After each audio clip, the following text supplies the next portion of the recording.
If someone knows how to make fast onion, I would love that. I was also imagining like making some version of this that's like just like straight onion juice. Yeah, Like imagine no. like getting to the point where you got to and just being like, yes, good sir, the only thing you have is fast onion.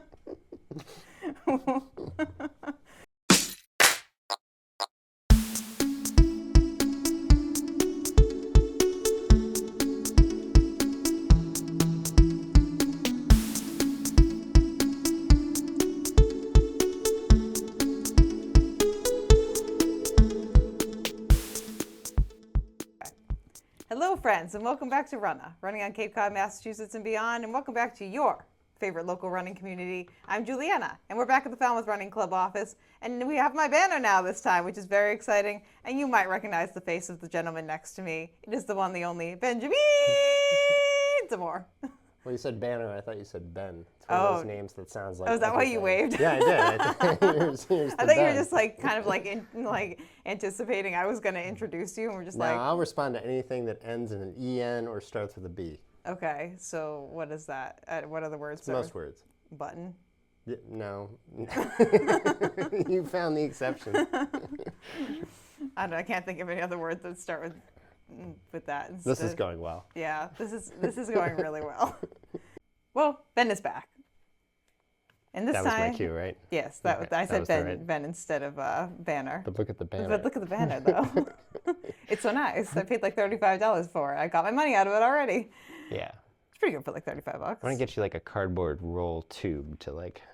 It has around, a thing, but like then I was leaving the Road Race Expo and I was like, fuck it, I'm just gonna bring this thing home with me. Well, maybe that's the look. Yeah, it's a little bit battered, a little bit worse for wear. Like me, we match. Brutal. It's seen better days. Oh man. It's aged. It's like when I show up to doctor's appointments and they're like, "You're too young to be this sick." I'm just like, this is how the banner feels too. Are we going to track this up to bloopers? Have we started? We might just leave it in. I was thinking as we were talking earlier, I was like, yes, this episode will have a bloopers reel at the end. As do anything that includes Ben. Yep. But friends, we are here because Ben just made his first ever 100-miler attempt. Yep. And we're going to talk about it because I'm interested to hear how it went. We might as well put this conversation on the record. Yep. And I think other people are going to be interested to hear just what it's like to attempt to run the 100-mile distance on the notoriously, do they call it the hardest course on the East Coast? I think it's debatable. Okay. Debatably the hardest ultra marathon on the East Coast, which I've looked at the stats from that you've sent me and that are on the website. And then you've been like, Juliana, maybe you could pace me at some point. And I'm like, I don't know about that. Sounds like a death sentence. And that's my reaction to this race. So.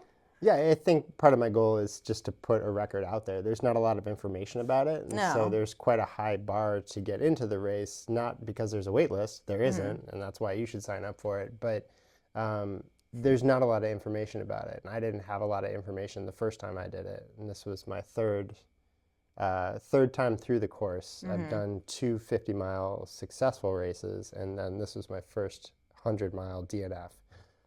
Same course, different direction this time because the 100-mile is an out and back.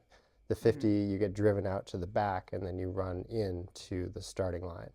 So I feel a little bit qualified now. I've spent about 175 miles on the course over 3 years, 3 totally different weather days. Casual.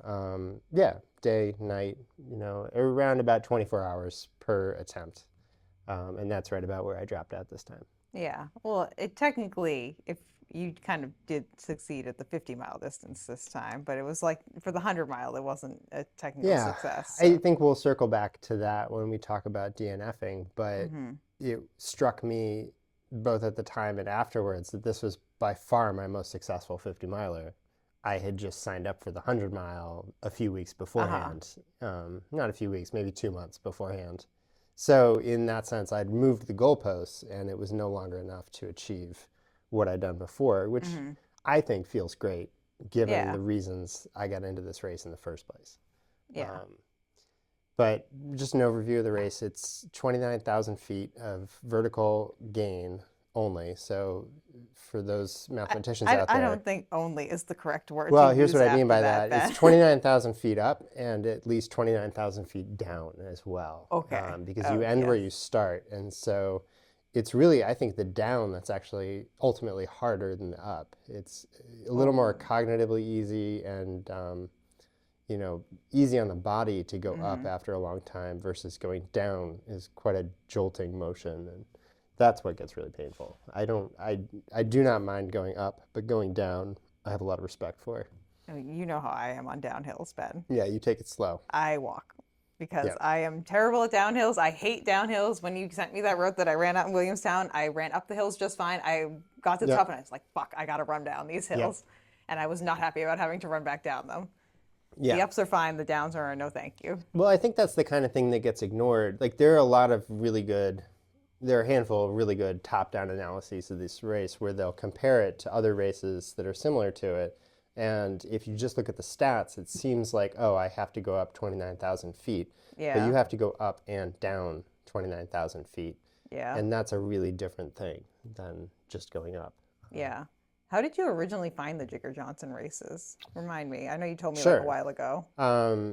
Yeah, just to frame it a little bit, I think I was at a point in my life where, you know, I'd had this job that was, it was the job I thought I wanted and needed, and I'd been laid off like kind of in a blink of an eye. You know, I'd had it for a year. I thought we were doing really well. We were doing good work, and then all of a sudden it was just the end of it. And so I was left with all this energy. And a little bit of a severance package. And so I was sitting on my computer one night and drinking a couple beers, and I was on ultrasignup.com. Oh, that's dangerous. Well, I'd been living in Vermont before I got this job, and it was one of those jobs where you think you need it, and so you kind of put some parts of yourself on pause, and you like reconfigure everything to go and do this important thing. And what I'd been doing before was running a lot in the mountains, and I was just trying to like strip away those layers that had built up and get back to the thing I'd been doing. So I'd had a couple beers. I was on ultrasignup.com. I'd tried and come very close to running a 50-mile course, just like an FKT on my own. A couple years previously, I'd made it to about 44.5 and then just called it. So I hadn't quite gotten there, and it always kind of irked me. And so I saw a race coming up that summer. I think it was in July. No, it was in August that year, because then it was in July the second year. So I had a couple months. I was living in Cambridge, Mass at the time, and I just, you know, entered my info and hit submit, and then I scrolled down. And, you know, it had seemed like a good deal because it was close to a family cabin where I knew I could stay up in New Hampshire, and there's no wait list. And all these races I was looking at, you know, I was following these people on YouTube, like Courtney DeWalter and Jim Walmsley. And, you know, they were running these races that require golden tickets. They require a wait list. You get in off a lottery. You know, people spend years signing up for these things. And so I thought to myself, like, oh, no wait list. There we go. Money. Let's do it. Question. And so no questions asked. Let's go. Non-refundable. And so I like send off my money and I scroll down on the page and it's like, oh, shit. I've just signed up for the Jigger Johnson 50 mile, which is 15,000 feet of vertical climbing over 50 miles, which it turns out will end about 60 miles later. But yeah, that was kind of my oh shit, do or die moment of like, well, now I've said I'm going to do the thing. I know I'm not going to be happy with myself if I just DNS this thing. Yeah. So I have to go. I have to do the thing. And to be honest, training for it really pulled me out of a funk. You know, I went over to Harvard Stadium, which is probably the great East Coast training tool. Okay. It's just a U-shaped coliseum with, I want to say there are like 40 steps, and they're big bleacher-style steps, but it's concrete. And so it's very solid. It's not just like running up the bleachers, and it's not like here in Falmouth where there's like 10 or 15 levels. They're 40. It's pretty substantial.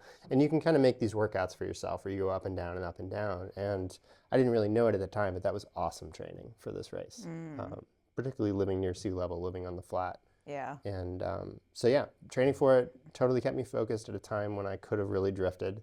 And then I showed up and I ran it on like adrenaline and sheer terror. And I actually got my best time that I've done in the course so far. Okay. It was not a pleasant experience. A little bit traumatic. I definitely blocked out some sections. And so I think it's taken me about 3 years on this course to even remember the whole thing. But I felt like leaving this year, like I can sequentially now walk through from beginning to end without any gaps in my memory. Yeah. And I could not have said that after the last 2 years. I've definitely had races like that. I think the Cape Cod Marathon is like that for me, like more running the routes around here that were part of the original race. Like I remember good chunks of it, but then I like over the years, like things will come back to me as like I'm running down certain roads and I'm like, oh yeah, like that's that like bush I almost like ran off and took a shit in and like, which is very classic Juliana. Yep. Yep. Pooping all over town. Yeah. Just, you never know. But that makes a lot of sense to me, Ben. So that was like your first ever 50 miler. Yeah. And you ran it last year as the 50 miler. And then let's just walk people ever so slightly through the process of you signing up for the 100 miler, because I feel like this is my favorite runner's math that exists to date that I know of. Well, I met some other people on the course who'd done the 50 and were in the 100, and we'd all done the same math. And it runs a little bit like this. In order to do the 50, you have to wake up at about 3:30 a.m. You have to get to Waterville Valley by about 5. At 6 o'clock, the buses leave to take you to a 7 o'clock start. And both the years I did the 50, the bus took the same wrong-hand turn. And if you've ever been going to the start of a race, like you're pretty much in your head, like people around you are like nervously tittering to each other. And it's like, oh, what's it going to be like? There's a lot of anxious energy. Nobody's dropped out yet, so everybody's on the bus. And some of them are realizing they aren't really going to want to be there in an hour. And then you take this wrong turn, and like everybody has all these different reactions. Some people are like, "What? We're gonna miss the start." And it's just like 100% of the people in the race are on the bus. Like that's you probably are the my start. favorite reaction. Anyway, I've been on small races too, where people are like, "Oh no, it's gonna start without us." I'm like, "There's nobody else." At least 50% of the field is in this bus currently. Yeah. Like I don't think they're gonna start without us. Like I think we're probably okay. Right. So even if you think that way and you're like, all right, well, there's no point. And also, it's a really long race. So 15 minutes here or there. Like, even if they don't take that time off the end and count it for you, like, it just isn't that big a deal. Is it chip timed too? Yes. Oh. Exactly. Then, yeah, that's the same conversation I had with people at the Falmouth Road Race this year who were like, I'm not going to get my best time because I'm like, friends. It's whenever you cross the mat. Yeah. Right. So all these things are going on around you. You're cramped on a bus, like it's a school bus, so your legs are like, doubled up here. And, yeah. You're backpacking, so you're kind of like leaning over a little bit, or you have right, it on which the is side. not the position you want to be in for 60 minutes before the start of a challenging mountain race. Yeah, so really get you in the right mindset. I was once again sitting on the couch this time, having a couple beers and looking at my 50-mile sign up. And kind of thinking like, well, I'm really not excited about that bus ride. I bet they're going to take that wrong turn again. And I don't want to do the bus ride. And so then I noticed it's an out and back course, but they've removed 2 mountains from the back. So the first year I ran the 50, the 100 mile was a true out and back. You ran the same course out, the same course back, 5 major mountain climbs. Now there are not 10, there are only 8. So I'm thinking to myself, like, that's not even double. I could skip the bus ride. I could sleep in. And it's only like $130 more. You might as well. So I hit submit, Fuck it, And I knew at the moment it was going to be a big reach. And I also knew, I think, something I've liked about this race relative to other races that I've done is nobody watches it. There's nobody out there on the course. You might pass 5 hikers all day. They'll tell you good job maybe, but like they're just people having their day. And there's no cheering crowd. There's no There's no one to like disappoint really, or no, the opposite. There's no one to cheer you on. Like it's purely an internal battle. And I thought at the moment of signing up, like, well, I have these 2 little finisher trophies and, they're like laser cut wood or whatever. And they're like on a little, I think I got a nice engraved flask the first year for finishing. And it's like, sitting on the dresser. And I was just like, am I going to be somebody who collects tokens of my success? because I never really reached for the hard thing. Yeah. And at the time I signed up for the first one, the 50 mile was the hard thing. Yeah. But the next year it went a little better, and, you know, by year 3, it wasn't the hard thing anymore. Like, it was kind of the reliable thing. Like, I'm reaching back for this thing. I know how this thing tastes. You know, let's go back for that. Yeah, the 60-mile ultra that's the hardest on the East Coast is definitely pedestrian at this point, Ben. I think it can become pedestrian, and I think it had. And yeah, I just had to ask myself, like, am I going to be this guy who has this rack of, like, trophies from the middle distance of a challenging race? Or is this the year I rolled the dice on maybe not getting the trophy? And so I felt like it was more in keeping with the spirit of what got me into it to roll the dice. And, you know, sure shit, I don't have a trophy this year. You completed your goal of not being the person who collects all these trophies. Exactly. There we go. That comes full circle at the end of the race when I'm DNFing, because I have no doubt that I did the thing. Like, I didn't finish the thing. But you I'll tried. have to go back next year. But I did the actual thing, which is not showing up to collect the trophy every year, but continuing to push the challenge in this 2 days a year, because the other 363, 364 days of the year, the other 364, whatever days, I'm assuming it's a leap year one year, it makes my life so much better. You know, this day, tomorrow, I live really differently because I know I have this thing coming up, which is big and scary and challenging, and which organizes all the rest of my life around it. Yeah. I mean, this is why I like running with you, Ben, because, like, I tell anyone else that I want to run like a 50-miler, and their reaction, generally speaking, is like, what? No, that's terrible. Like, why would you do that? Yeah, people get worried. Like, real worried. Yeah. Oh yeah. Like, I've now started to fully, like, I thought I experienced that when I was, like, telling people I was running marathons, and now that I've started to mention the 50-mile distance, people are like, yeah, no. I'm like, yeah. They're like, no. Right. And I think if they know how long a marathon is, they start to do that mental math for you. Like, you haven't done it. And they're like, well, that's almost 2 marathons. And like, believe me, if they've measured this course the way they tend to, it's more. It's probably more than 2 marathons. I was, like, thoroughly surprised at the Watuppa 50K when we showed up, and how, like, close to a 10K each of the laps was. I was like, wow. That was a kind race. It was. It was good for me, Ben. I needed a kind entrance into the ultramarathon. There's nothing wrong with that. Like, your life can be full of kind races. I also think there's a place for the challenge, like the wave that's over your head. And I think... Give me enough time. Yeah, you're still looking. No, and I think... I finished the 50K, and Juliana won the Watuppa 50K this year, and it was her first ultramarathon race, and we're not going to get into that because we've already spent significant podcast time on it. We've already gotten salty about that. But no, my point is, you're still looking for the wave that is bigger than your head. You found big waves that your head is at the level of, but I think you've signed up for this 50 in, what, 2 months? Yeah. Which, this is definitely a distance that I'm just not even choosing to think about, like, how far it is. Well, you have Berlin in between, right? Yeah. So I'm going to use that as just, like, we're just going to keep ramping up mileage from there. Same way I did it in the spring, but just, like, kind of, I think for me, like, going into the 50-miler, like, being injured recently, and, like, with the anemia and stuff that I've been dealing with, having to walk run and, like, dealing with being out there just, like, longer amounts of time is really good training. I'm just, like, mentally, I'm putting this into my mental training. Totally. For that, and just being like, yep, we need to walk, we walk. We're just getting to the end. That's it. That's the end of it. We're on an adventure. We're just out here getting to the end. Yeah. That's all. Yeah, and I think, you know, to circle back to Jigger Johnson, I went into that race with a lot of thoughts about my own ability. And what was the thing you said the other day? Like, I thought I had a good plan and was quickly humbled.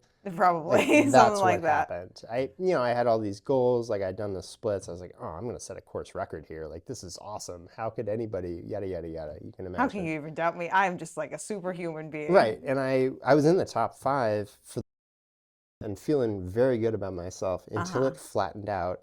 I run into a mud puddle, like, not because I didn't see the mud puddle, there's just no way around it. And my hamstrings cramp up.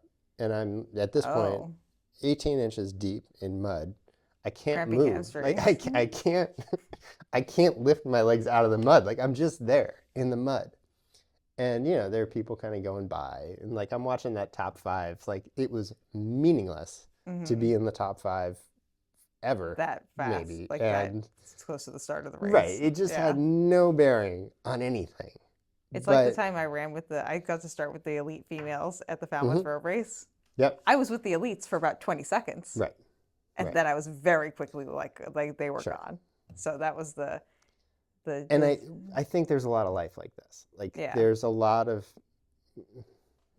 time I've spent walking around thinking thoughts about myself, about my place in the world based on a sprint at the beginning of the race. And I think what I want to remember at the end of my life is my thoughts at the end of the race, what I was thinking for the last mile.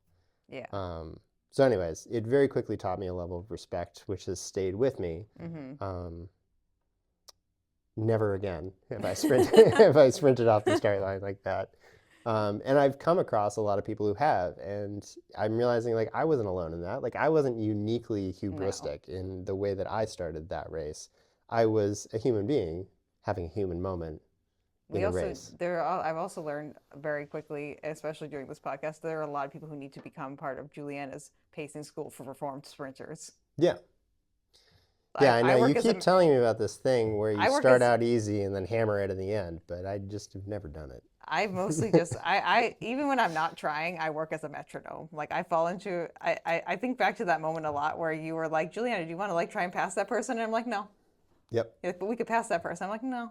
Yeah, you're maybe the other side of the same coin, which is I wanted to pass everybody immediately. And I was just like, this is the nice speed for us to be running at. The other race I DNF'd, though, I had that experience of running in first for most of the race. And it was not the experience I thought it was going to be. It was a terrible experience where you're constantly haunted, like looking over your shoulder.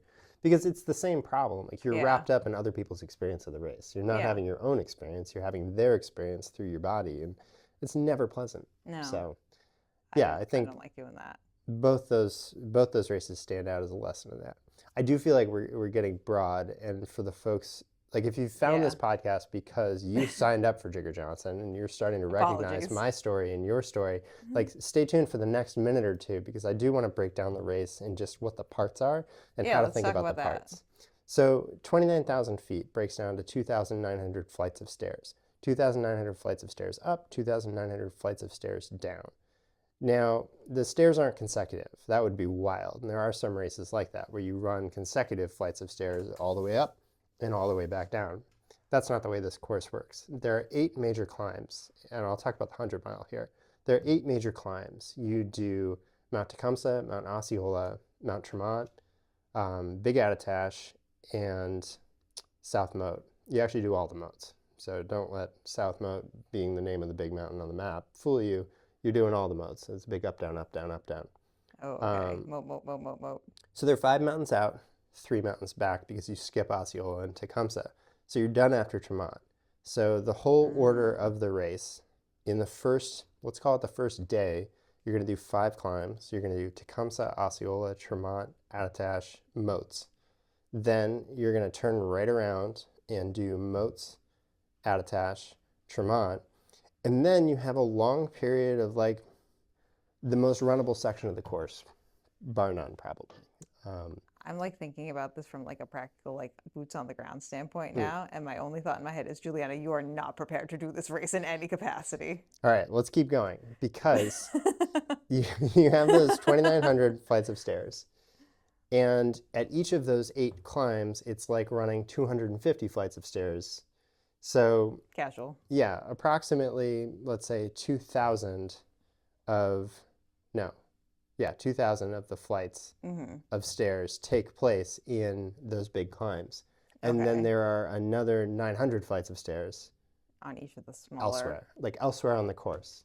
And the thing about all those flights of stairs is you never really run up 10 steps. You run up 6, down 2, up 4, down 3, up 4, down 1, and then back. And so some of that 900 is spread out through those up, downs. But just psychologically, it's really grueling to do that. Furthermore, the nature of East Coast trails in this metaphor are a little like your toddler spread Legos irregularly over all the stairs. And so it's not just 2,900 flights of stairs, it's 2,900 flights of stairs covered with irregularly shaped Legos. And for half of those, the lights are off. So yeah, you're not making me want to do this race anymore, but keep going, Ben. right, but I think there is a certain audience out there that heard likes what I that. just said And and they're sees a challenge in it Yeah. and something to overcome. And my hope is that some of them are outside of New England, because right now it's very much a locals race. Yeah. You know, I'm not local to New Hampshire. I don't live adjacent to the Whites, but I grew up around there. Like, I'm very familiar with the landscape. This is the landscape of my childhood. You're I a live mountain in boy. Falmouth now. Yeah, ultimately. And really, Nicole's the one who brings me down here to the flat. Yes, beach gals, mountain boys. What's going on at the front of the race right now is very much a shooting contest between locals. These guys train in these mountains all year. They show up to really put their name on the map and set records, and they're doing amazingly at it. And this is not a knock on them. It just, it's very straightforward to train for this race if you live next to the course. I think that there are many people who don't live anywhere near anything like this who have the potential to do this. At each year that I've done this, I've not been living in the White Mountains. I have lived in the White Mountains in the past, and I have lived in Vermont in the past. Yeah. And that's a little bit what got me into trail running. But I've either lived in Cambridge, Massachusetts, which is a sea-level coastal city, or Falmouth, Massachusetts, which is on Cape Cod, which is like a sea-level coastal city. Yeah, and you and I will go town. on. Yeah, town. I mean, what is it, like 45,000? But yeah, give or take. Doesn't have the Harvard Stadium, you know, a great resource. If you're anywhere in the Boston area and you've never run Harvard Stadium, like, just go over. Harvard leaves the door open. It's like a tacit agreement with the public that, like, don't sue us if you hurt yourself, but also you can come and run here during daylight hours. So definitely worth the trip. And my point being, you don't need to live next to the course to complete this course. And I think it'd be really cool if people from other parts of the country came out to this course. Yeah. This year we had folks from Colorado and Montana on the course. Oh, cool. They were great. Yeah. But they're a real minority. It's mostly folks from, like, New Hampshire and the Vermont. town next door to the start. Yeah. Or somewhere in Vermont. Yeah. Yeah. I feel like that's pretty common for most local races, though. But it would be nice to, like, get more... Just like, I feel like it'd be good information gathering for you, Ben. Yeah. You could gather, like, people's data from different states and different locales. Well, I think they should bring their own data. I think they should sign up for this race and just figure out how to train for it, because it's doable. Like, you can break this challenge down into individual leg movements. You can break it down into individual foot impacts. And if you start thinking about this as, like, the impact of your foot on the ground and what your body was doing beforehand, like, I don't think you have to live next to the course to do well in this course. Yeah, so my hope is, like, for a certain percentage of people watching this video, that you heard what I just said and are like, oh, that sounds interesting. I think 99% of the people who watch this podcast are going to be like, over my dead body.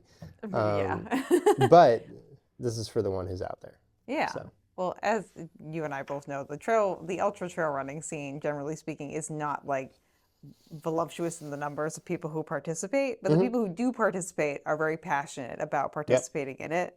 So if we can reach, like, one or two other people who feel like, oh yeah, this is something that I'd like to do, I think that that's worth it.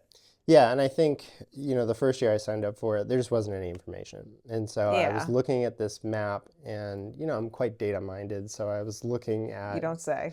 I was looking at the elevations and, like, kind of thinking, like, visualizing, thinking through, like, okay, what's it going to be? Because I didn't mention this at the time, but each of those 8 peaks has 2 summits. So every time you get to the top, you're either at the higher of 2 peaks or the lower of 2 peaks. And what happens next will really influence your psychology.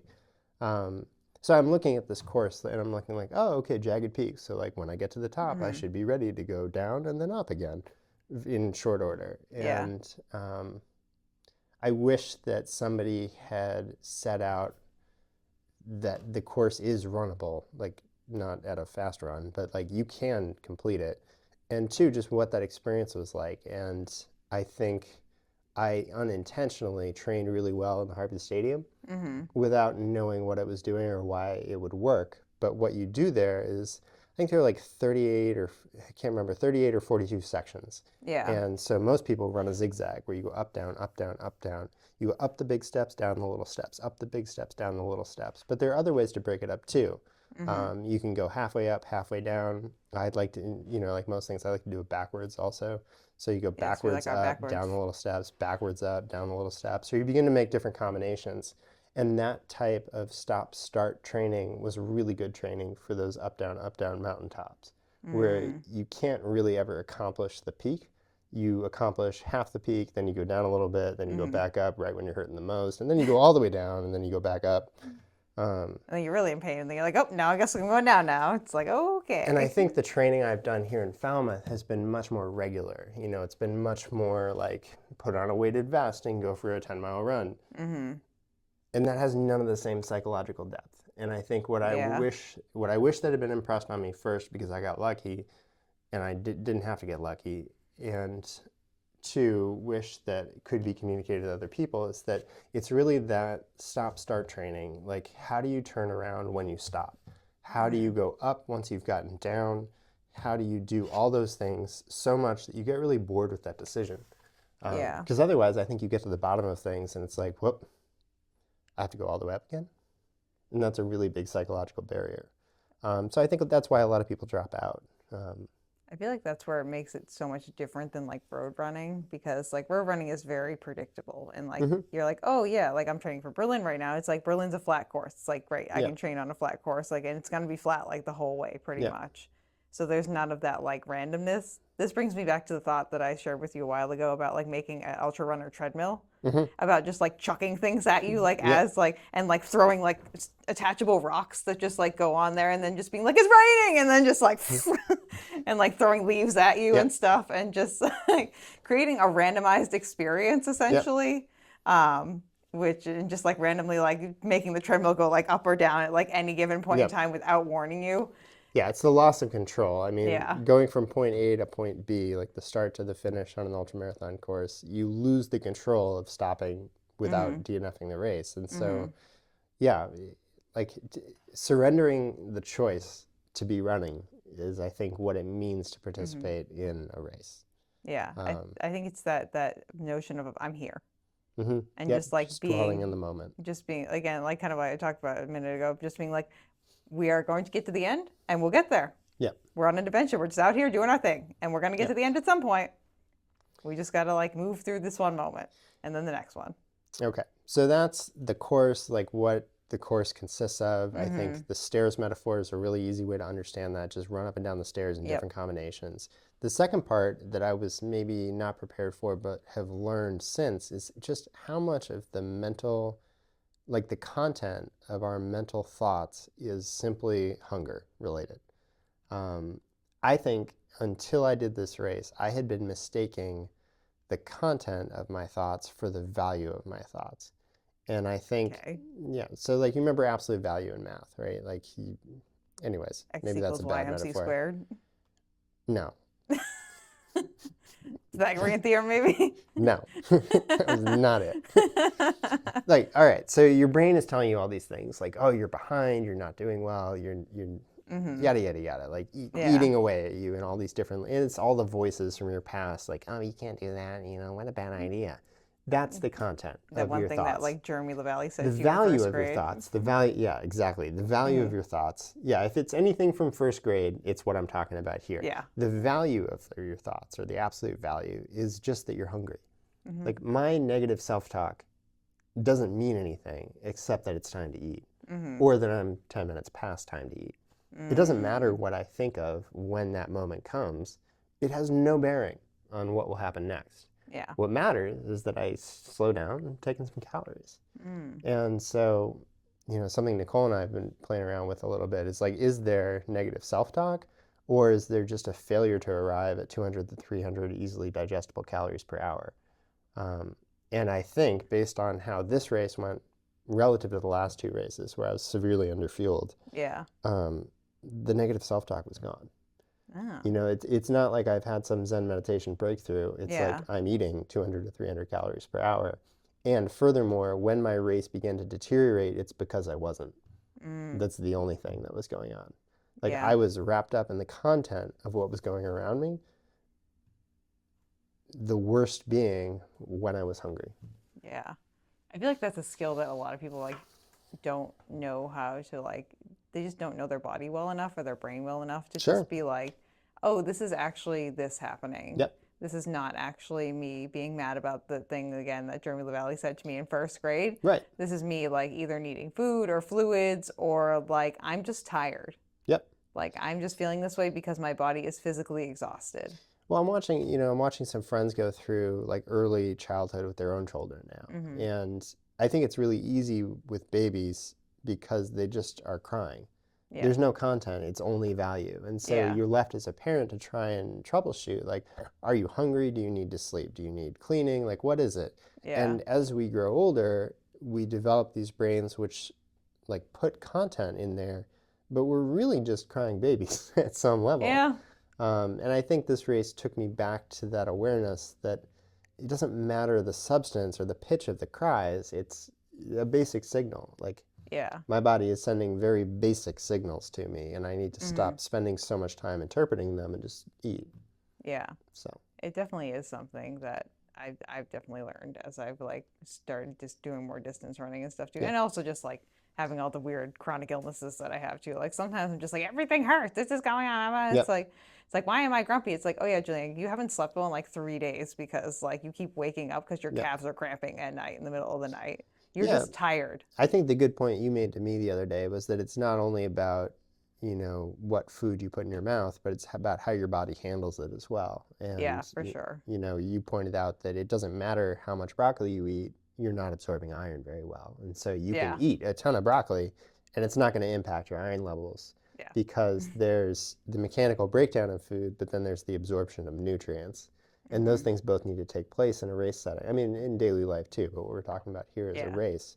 I think that's where this race, I just didn't know enough.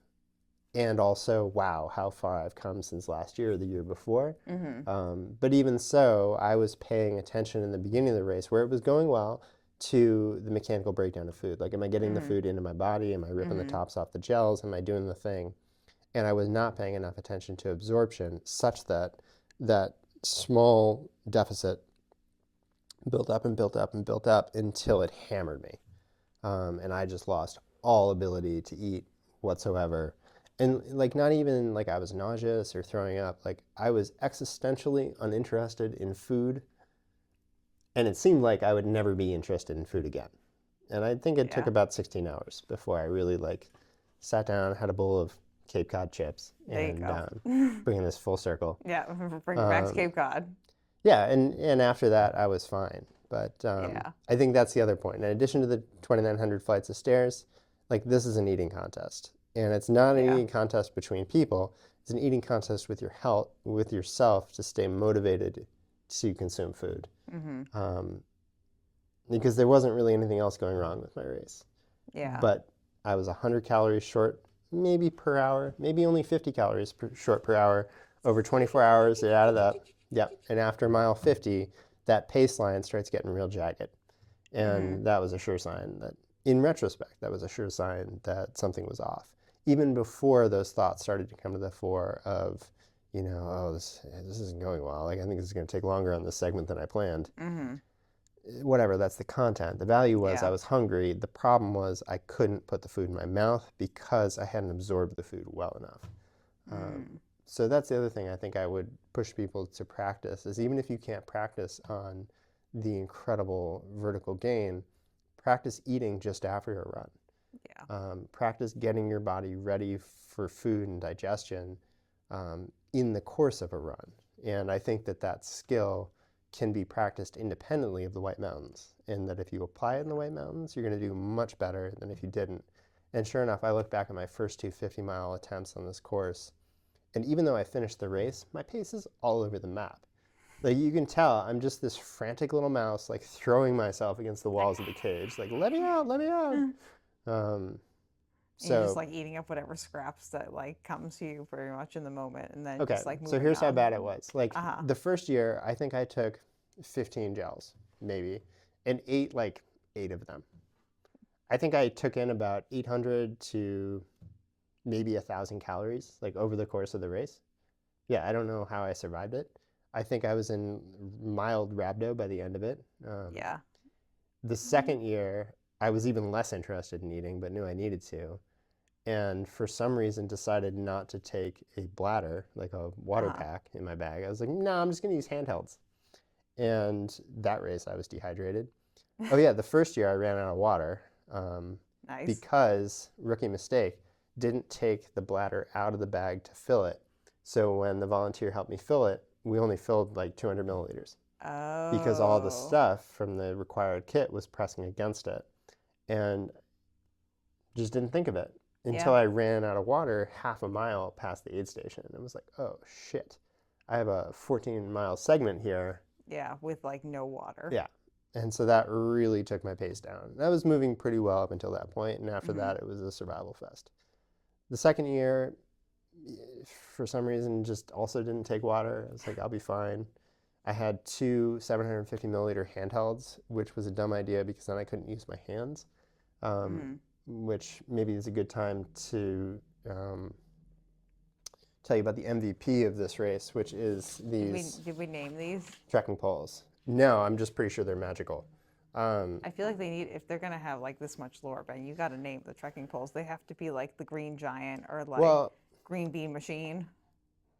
That one's pretty good. We might come back to that one. So I had this pair of black diamond trekking poles beforehand that you saw me practicing with, and this is a very bright shade of green too. Yeah, don't take that little wrapper off, or we're gonna have an accident. Oh yeah, because they got like cork on the top too. Yeah, the cork is nice. The cork is a nice feature. I broke. So I was up in Acadia for 2 weeks before the race, training a little bit, and I broke a trekking pole and sent on to Black Diamond and was like, hey, can we warranty this out? They said, yes, absolutely, but this is really gonna, we'll get back to that in a moment. Okay. Yes, but it's gonna be a couple weeks because they're on back order. So I went on REI and I bought from this brand I've never heard of before in my life. This is an Austrian brand, Comperdel. I've also never heard of it. Yeah, right? And not a big name here in the United States, but this thing was the best performing piece of equipment I had in the race by far. First of all, they're bright green, which means that you can see them when it's dark. The Black Diamond ones are like mostly black. So you're trotting along, about 6:30 p.m., it's starting to get dark. You're like, where is the extent of my pole? This thing basically glows in the dark at that point. Yeah, because even the tip is green. Well, the very, very tippity tip is metal. But and actually, this paint returns a lot more light than you think, particularly when it's dark around it. Okay. These things start to pretty much glow. That's kind of nice. They're also adjustable, which is not a feature that I was initially shopping for. Let's see if we can do this without. Yeah, there we go. I mean, it's a lot easier if you're running down a mountain, but they basically self-deploy. And then they're also adjustable. And those features are really, really nice together. Okay. Because one of the things I think I struggle with in this type of race is decision fatigue. Just like, should I take my poles out? Should I keep them away? Yeah, and I feel that. The lower you can set the bar to making a decision, the easier it is to operate. And just the less cumulative fatigue. That's that like good ADHD, but like tired ADHD of like being like, I don't make good decisions. Like decisions fatigue me on a good day. Yep. And now is the time where my brain is operating at a lower level. Yeah, and I think that's where food really got me. I was using these PF30 gels, which we've talked about. They were great gels. Love them. I tried one this morning. I do not like the texture, but I know I don't like the texture of gels. I don't mind the texture. I put it in my mouth. I was like, phlegm. Phlegm. I go to lumpy yogurt. I definitely was more. All right. Well, my point is independent because I would have hit the same problem with a goo or with any other similar gel at about 100 calories. I was just ripping too many tops off, and so I should have gone with the 90s. And this clips in, so you wear this all the time, and it kind of disappears in your hand, and then you can clip or unclip. And that was a really good feature to have as well. And that's probably why these poles aren't broken right now. Is that a few key points I was unclipped. And so when they got stuck on something, I just dropped it and picked it up, as opposed to bending it over, which happened to at least one person near me during the race. Actually with a pair of the Black Diamond poles, which are great poles. These are just something special. So anyways, I want to point that out. They don't really fit well in the Salomon Ultra Quiver. Bit of a problem. Fortunately, I had the waist pack with the straps, so I just stuck them back there behind my back. And that ended up being fine. But yeah, I did it year 2 and year 1 without trekking poles. Not sure how. The adrenaline must have been really good. I think trekking poles are absolutely integral. I did see a lot of people using them maybe a little too much. Like going down some of the big mountains, I think they're a little bit more of a liability. It seems attractive because you don't want to go too fast, but really in those moments you need to sit down and scoot, and the trekking poles keep you leaning over. And so actually counterintuitively, I think they make you more likely to pitch forward rather than stopping you. Didn't see any accidents, but it definitely slowed people down around me to have the poles out in the descents. I would be terrified to go down a hill like that, or like a mountain like that with poles. You could not pay me enough money to do that. Anyways. As your friendly neighborhood walking down hills friend. Especially when there's ice. We are taking a very, very, very slow saunter down that hill. Yeah, I think the course is not icy. It's in the summer, but there are... Did you see snow? No. Oh, okay. No. There are ice-adjacent slip surfaces, though. There's a fairly long stretch where you're running on algae-covered rocks. There's a lot of pea stone. And then new this year, it was so dry for the 2 weeks beforehand that it was actually quite dusty. And so there was a lot of like of the course. fine silicate dust, both in the air and also on the ground, which caused some of the rock surfaces to be very slippy. Is that something you would have considered like a mask for, or like? Yeah, actually, like it would not have been a bad thing to have a buff. One woman near me was using a waterlogged, like she'd run her buff through the creek and was using it to cool. And I thought to myself, like, man, I wish I could pull that up over my nose right now. But again, like the other 2 times I've been through this course, it's been wet. The first time it was flooded and we'd had like 2 days of downpour. And then the second time it was muddy because there had been rain recently. So both those times the battle was wet surfaces, but not this time. Next time we bring a buff, maybe? Something new and different. Yeah. No, I think I had buffs on the course. It just, decision fatigue. You know, you don't think of these things in the moment. Because, your neck. you know, you see the dust in your headlamp and it's like, well, you know, I'm probably breathing some of that in. That can't be great. And then after 24 hours, it's really out of that. So. Yeah, that thought kind of like leaves your head soon enough. Yep. Even when I'm out on smaller runs, I have those things come to me where I'm just like, this is bothering me. And then within like, or even just like this morning when I was running with the vest, like I was clicking, one of the things was clicking on the vest. And I was like, that's kind of annoying. And then I just like, after like 5 minutes. I love a vest click. Yeah, it was like the entire time. But after a minute, like I didn't hear it anymore. I was like, yeah, whatever. Oh, it's good. I've had some long days in the mountains. Like the other one I get is the hydration bladder is like half empty and it starts to squeak like against the sweaty part of your back, and you just hear this like. Honestly, my worst thing is when my stomach makes the squish, like the sloshy noise. Yep, You've heard that one in the real time. That's a wild thing to happen. No, that happens to everybody though, and it's just the stomach's not clearing. Like you need your stomach to regain motility. And yeah, too bad mine relies on medications to do that. Yeah. No, I think you definitely, like everybody has their own unique disadvantages. I think I've identified a lot of yours that have to do with food intake and just how are you going to, that's one question I have for you about the 50 is just how are you going to stay fed for that whole time? I'm going to have to, I'm not 100% sure yet. That's a strategy we're still working through, Ben. Well, I think, the liquids for the 50K worked okay, but like, I don't know if I want to take it another 20 with that. I mean, the high carb tailwind seems like a solution. Yeah. I didn't love the Morton this time. I took some, I'd been using the 320-100s and I had them on the course. I just didn't take them. So. Now, what do you think caused like your nutrition fatigue more or less? Do you think it was like, do you think there was like some malabsorption in your GI tract happening? Because like as you're a little bit, not too bad. I think it was a little bit like erroneous reflections on past races. You know, I'd always, memories of races past were causing malabsorption in your GI tract. Yeah, I was really chewing them over. It's kind of like fiber. You can't actually digest it as calories. So I've spent a lot of time with my old race data, and I was always looking at the runnable flat sections as a missed opportunity.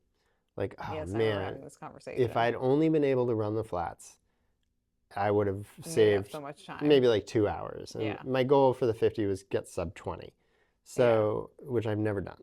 And I thought you had run 19 hours last year, so you could have just kept lying to me, but you just... no. But we are data. I actually ran, so I ran 22:30 the first year and 24:30 the second year. Okay. So by knowing the course, by having the advantages of weather, by... You ran 2 hours slower. Yeah, I actually slowed down by 2 hours.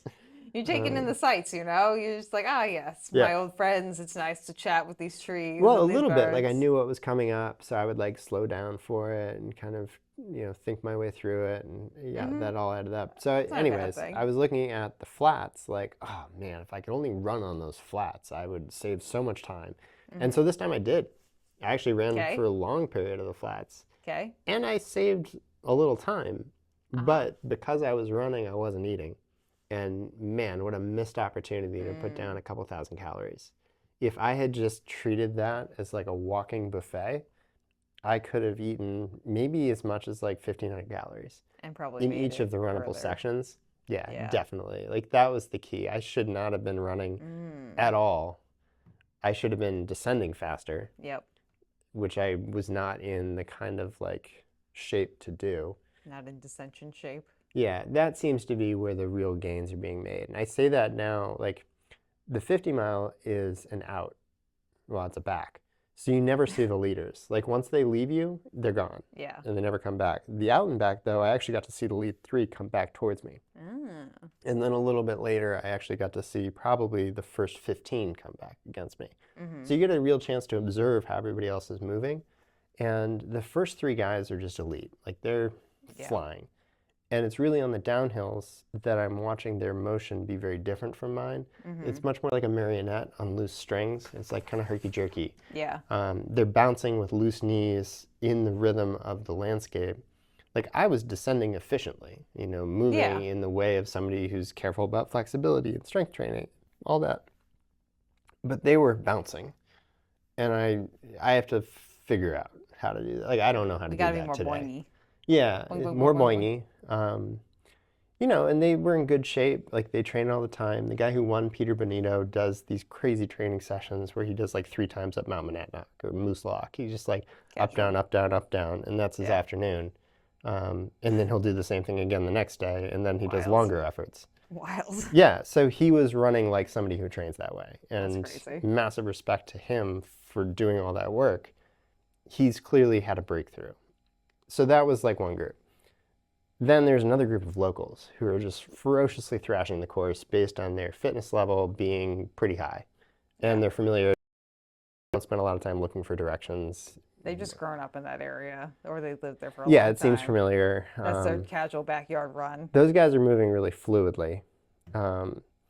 And I realized that it was not, in fact, the runnable flats. Like what they're doing differently on the runnable flats is slowing down and eating.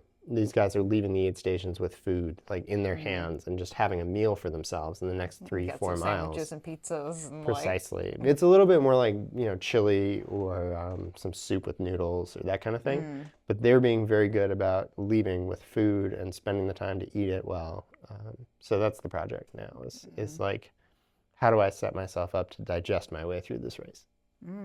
This could be like where we meet in the middle, Ben. It's like working on that digestion piece, making things a little more digestible, or just like kind of like figuring out how to absorb things correctly.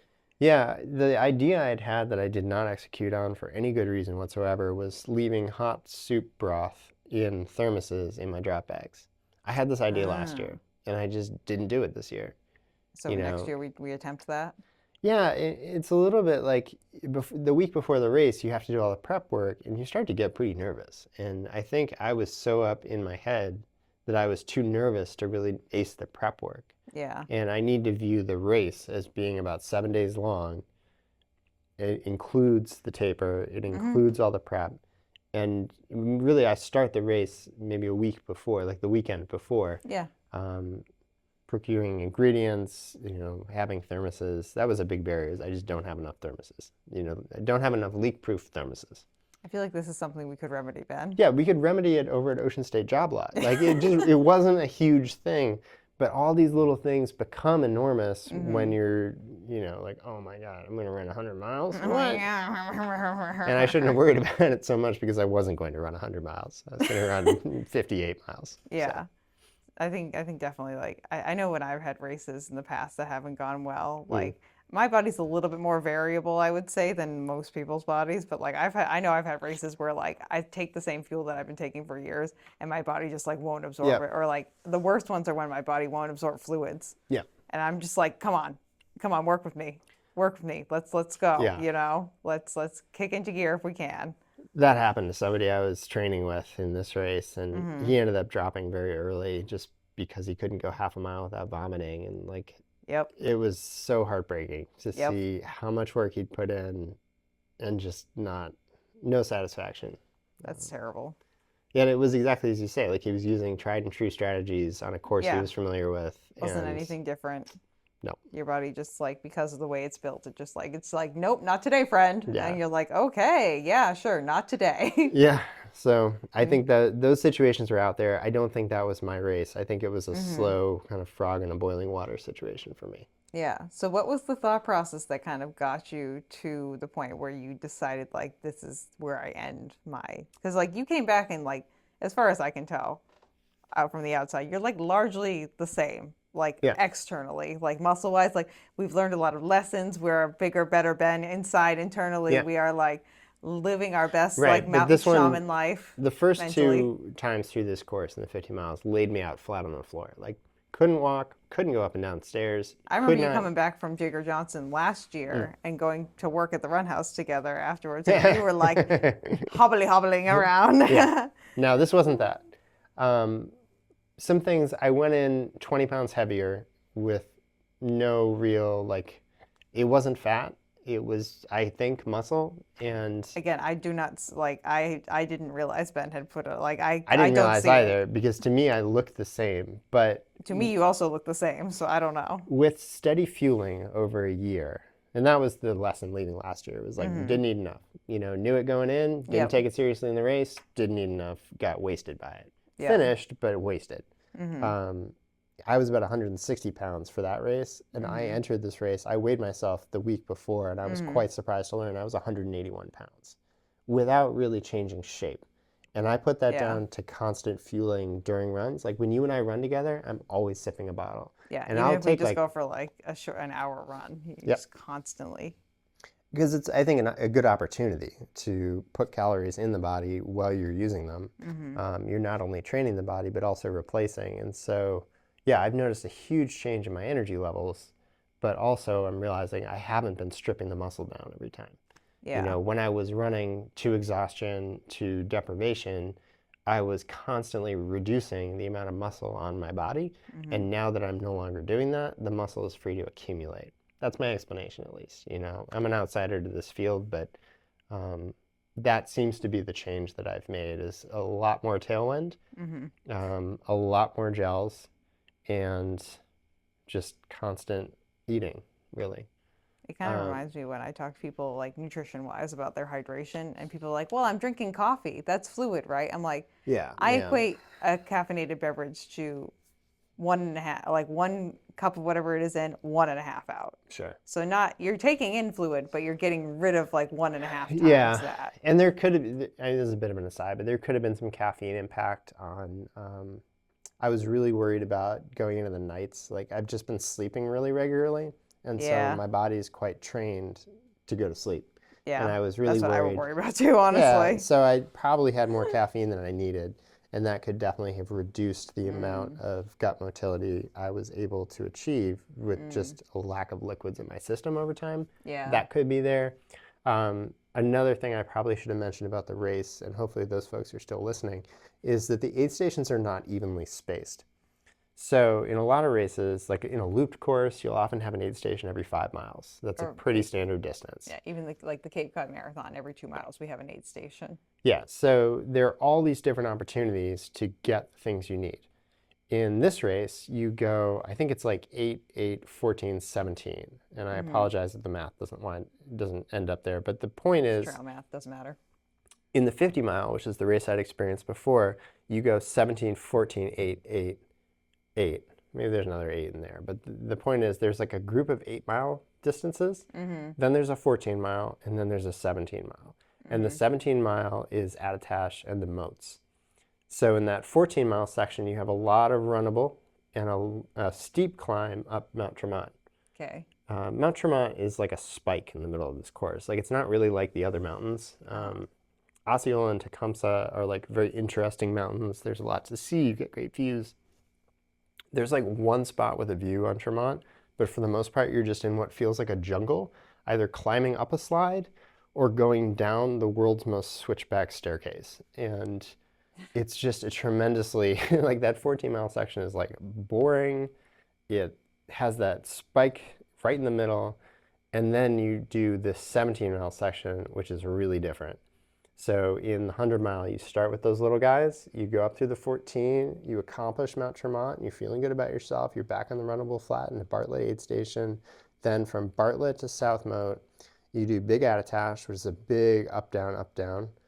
So it's got these little, they all have these little notches right at the peak. So you go all the way up, then a little bit back down, a little bit back up, and then all the way down. And then you do the moats. And the moats are like a molar. You know, if you imagine these early climbs being kind of like the incisors in the front of your mouth, you like run around to the back of your mouth. And now you have an enormous climb. First of all, it's gotten dark. You have an enormous climb. That's just North Moat. Then you have to go down, back up Middle Moat, then down and back up South Moat, and then all the way down. And the trail coming down Attitash into the moats is like not optimal. It was very dusty, very loose. It's all on a slant. So you're like running with your right side lower than your left. Your feet are unlevel for miles, going downhill, up and around boulders and in the dark. And so it was this 17-mile section that really was my undoing. It starts in the data coming down Attitash, which is where I start to get a little frustrated. That's where I kind of noticed, like, I have one set of emotions up until then, and then slight irritation, a little bit of frustration, still moving pretty well, you know, not doing badly. And then South Moat, going up the South Moat climb, I start to go a little slower, and like my progress is more jerky. I had picked up another runner in that space, like this guy who was running around me was like, oh, you know, let's run together. And I was enthusiastic, and I probably should have been more cautious. It's hard because, like, there are only like 58 other people who are interested in this challenge every year. And they all show up on the same day. And it's like, oh man, this is awesome. Like, I recognize some of you from before. Like, meet people you who guys are like me. You guys are all into the thing I'm into. Like, let's chat. And that's you like a trap. Power Rangers too? I like Power Rangers. That's a trap. It is absolutely been my downfall, at least this year, because what happens is you start to push your pace to keep up with them.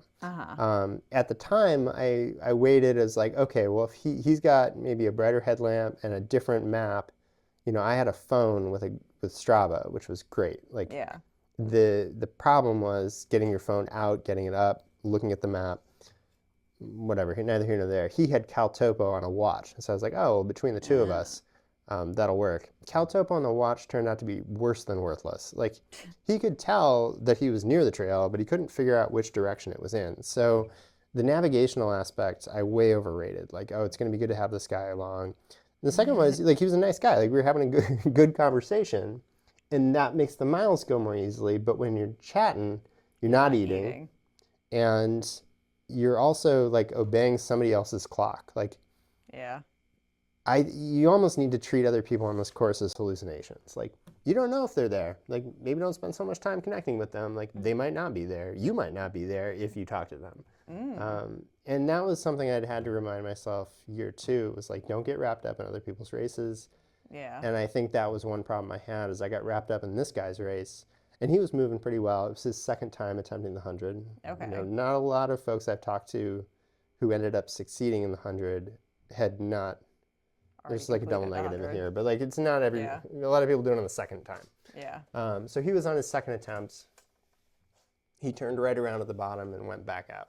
So he ended up finishing. He had a great time, great race. But I got wrapped up in his race, and I shouldn't have.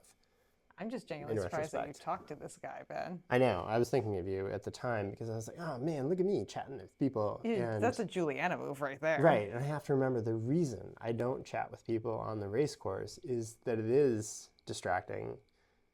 you can get wrapped up in whatever speed they're going. And if you are moving your mouth to talk, you're not moving it to chew. And if you're not chewing, you're not eating. And if you're not eating, you're not digesting. And if you're not digesting, your race is over. You're not moving. Right. So you got to keep it moving. So yeah, next year I don't want to be unfriendly, but like. I think what you just got to do is just give them the good old. Yeah. And move on. I was good about that year 2, not year 1 or year 3. So that's my personal reflection. Anyways, it's a 17-mile stretch. Getting influenced. I was having problems after about mile 9. So I had 8 problem miles, which also encompassed a molar of climb, which was the moats, which was just a really brutal climb. In the 50, you start at that turnaround point and you go back. So you lead with the 17-mile section, then the 14, then the 8s.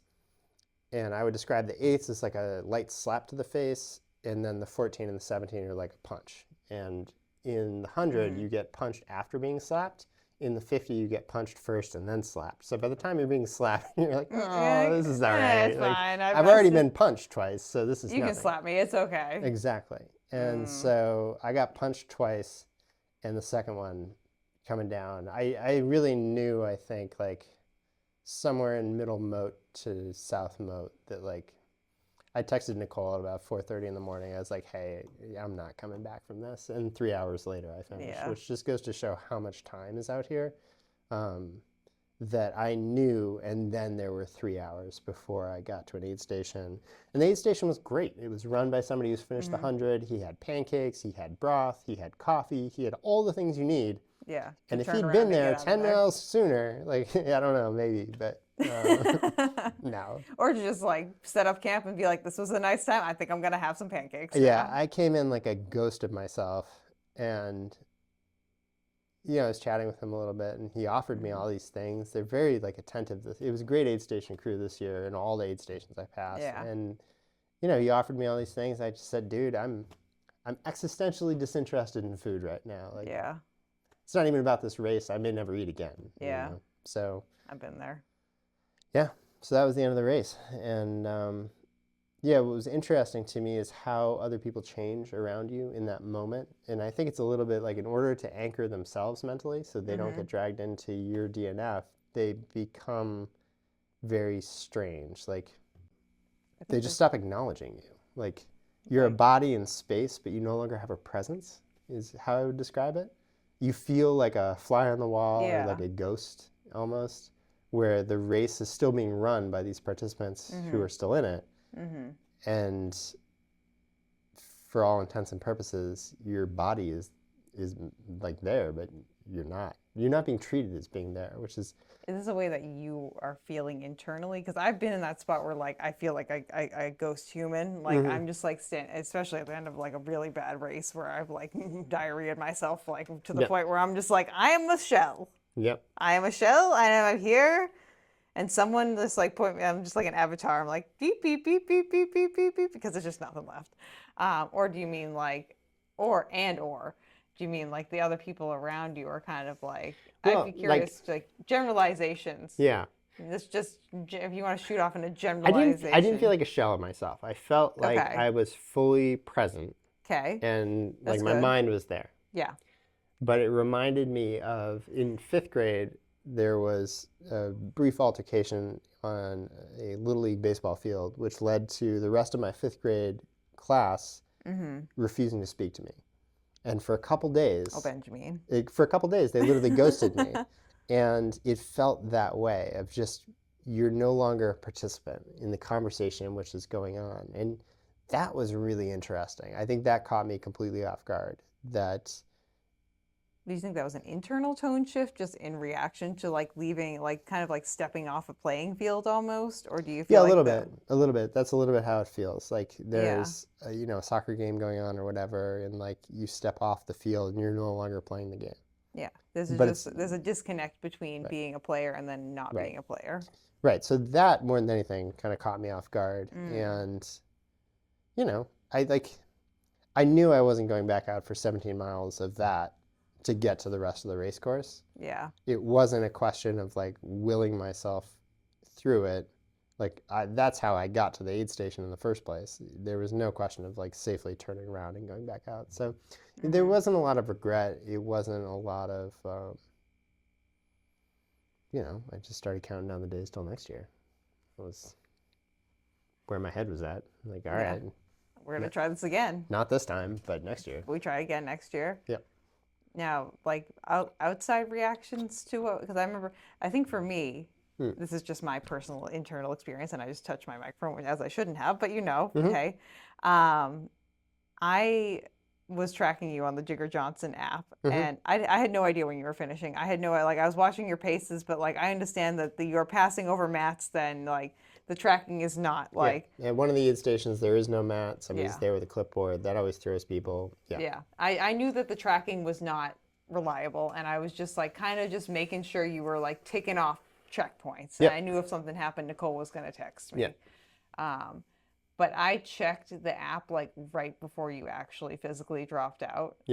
I tend to be a slightly intuitive human being, though. Like weird things like that happen to me all the time, where I'm just like, oh yeah, like that. My body just like feels the energy of the world shifting ever so slightly. I know what you mean.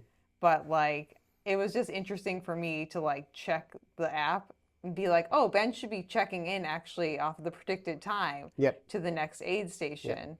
And then getting a text from Nicole being like, Ben is now dropping out. And just being like, oh, well, that was a pretty quick secession within like a 10-minute time frame, given the course of like a 48-hour race, give or take.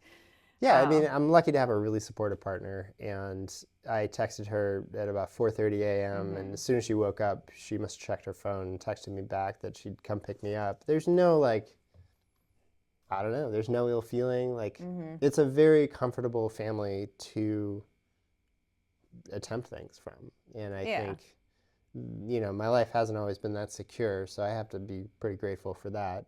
I think, the people who are worried about you will immediately be relieved. I just imagine my Uncle Paul, the second I finish the Berlin Marathon in like a month, he's going to be like...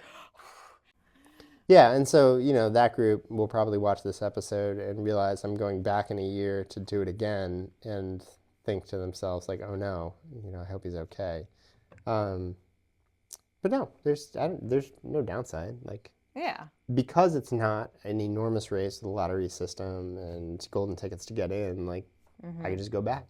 So, yeah, I want to make sure I sign up immediately because the pricing's a lot better when you sign up early.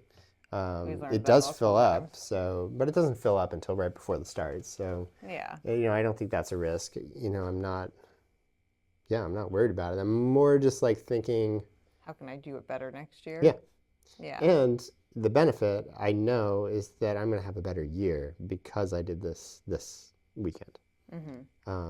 Those things I learned about hunger, about nutrition, like those 20 pounds of muscle in between years 2 and 3, I lived with that all year. Like I got to experience fed way of living. Life as a buff man.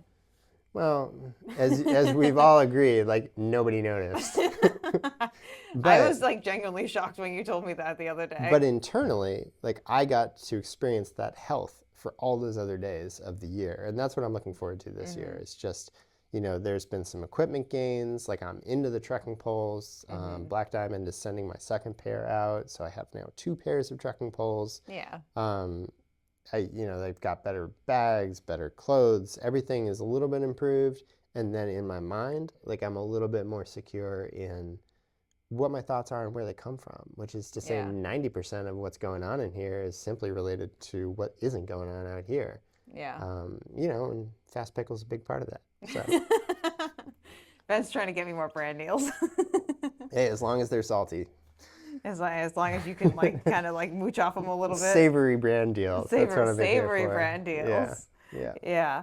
I mean, I feel like I feel the exact same way too, Ben. Like even just like now with like my anemia, like the other day I was running and like it was humid. I'm like in my peak anemic state, like, and I was just like thinking to myself, I'm gonna fucking rip it once I get this iron into my system. Like not thinking like, oh poor me, like oh this is terrible, but being like, I'm gonna be a monster when this is done.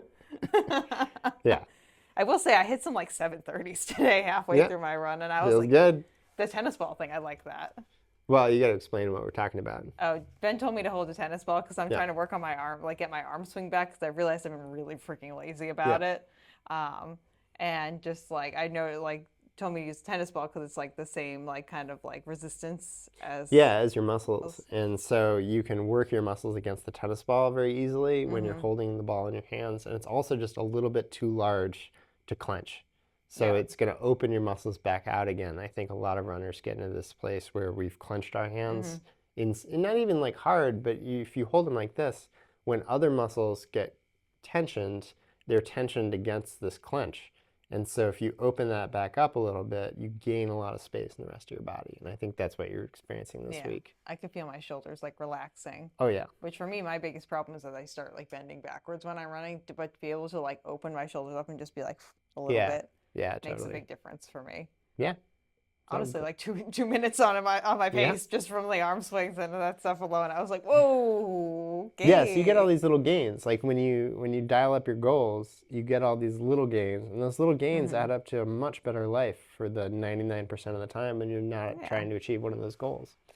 So that's why I think it's worth it for people to sign up for this race, is it will stretch you beyond your boundaries. You learn about yourself more.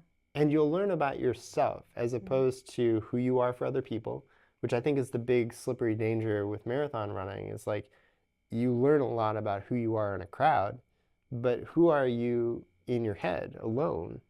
And I think you have Superstar, number one. Clearly it's going well. Start of the show. You've been ultra running for how long? One race. Erin, our friend Erin, likes to ground me. She's like, Juliana, that's not even really an ultra. You run further than that when you run a marathon because you walk further than that afterwards. I'm like, thank you, Erin, for grounding me back to the grounding. Yeah, but maybe that's a good example of like when other people get involved, it always is complicated. It involves their thoughts, your thoughts. No, but I get to be the superstar in my head of like a music video when I'm like running and singing. Yeah. And just like living my best life. Yeah. You know? Yeah, and so if you're that superstar when there's nobody watching, like it's a pretty good sign that like that's actually your identity, and I think as we're finding it is. But I think at least internally it is. If you go out and run a marathon and there are people cheering for you the whole way and they give you a big medal and like a swag pack at the end, like I don't know, you've learned maybe something about yourself, but you've created that identity in the presence of all these other people. And I was really curious when I started signing up for these races in the absence of all these other people, because I felt like I'd kind of gotten away from myself with this job that I had, and I'd put a lot of myself into the job and it hadn't paid a lot back out. And so I wanted to know, who am I? When it's just you. Yeah, at the most basic level. And I think, I'm still finding that out, but as we all are. The calm is worth it. I agree. I feel like for me, I got lucky in a way from my first marathon because my family, they don't give a shit what you do. Nothing is ever good enough for them. So like I finished my first marathon looking for validation. I did not get any validation afterwards. And I realized very quickly that the only person you got to impress is you. Yeah. And the only person who's really going to care the way you care at the moment you care is yourself. You. Yeah, you just gotta like. It's nice to have like I love having like you and Nicole around you, like because again, like you said it exactly right. Like there's no pressure. It's like when you finish, when you texted me and like Nicole texted me that you didn't finish, like I was like, oh, that's sad, but I was like, Ben will be fine with it. Yeah. I was just like, first off, I was glad that like it wasn't because of like a major injury or something. Nope. And like, I was like, okay, that's the first thing, because like, I just know from like looking at stats on this course that is a possibility. Yep. I was not like overly worried about you at all the entire time, but like the DNF, the first thing that pops into my head is like, is Ben okay? Yeah. And if you're okay, then I'm like, okay. His bone sticking out of the skin. Yeah. No. Is that like, that's like, because then we just got a triage from there. Like, but. No, and I haven't seen a lot of those types of accidents on that course, and maybe it's just a factor of not having seen a lot of people on the course. But when people who go into those races, generally speaking, are, I feel like, prepared in some capacity. You know the injury that does keep coming up on that course that a lot of people suffer?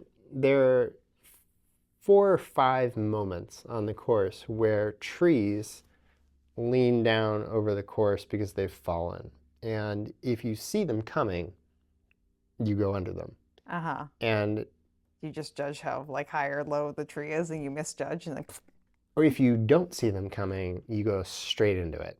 And a lot of them have like jagged branches poking out. Oh, and no. so I guess if I could suggest one thing, turn your hat around backwards.